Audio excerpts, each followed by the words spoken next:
Hi, my name is Kristen. I'm 30 years old, and my husband and I have been working with Brina for about 2 years now.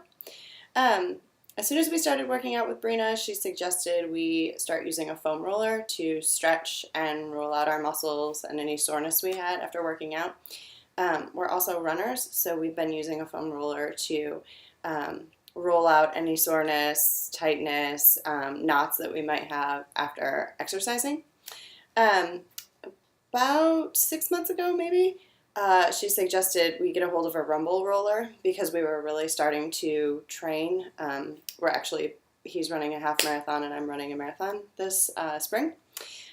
So she told us, hey, you should get a hold of a rumble roller. She actually gifted us one for Christmas. Thanks, Brina. And when it arrived, my husband and I were definitely convinced that it was a medieval torture device.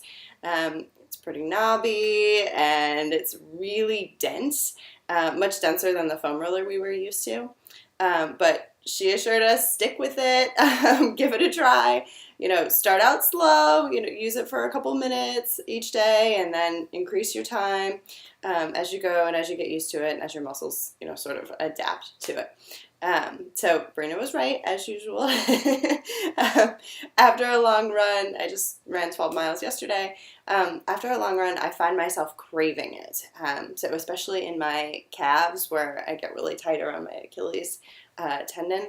The rumble roller is really nice. It's got those knobs that just sort of get on either side of the tendon and really work out any tension or tightness that we might have. So, like I said, I'm still not up to the 30 minutes that she's recommending each day, but I am using it, and thanks, Brina, 10 to 15 minutes a day probably, and working toward that 30 minutes. Like I said, it is tough to get used to. But it's great for hard to reach spots. So, you get those knots in your calves or you get one behind your shoulder blade or maybe in your hip, depending on where your problem areas are. And it's really great to roll those out. So stick with it. Take her advice. She's always right, as we know. Anyway, that's my promo on the Rumble Roller. I do love it. Thanks again, Brina.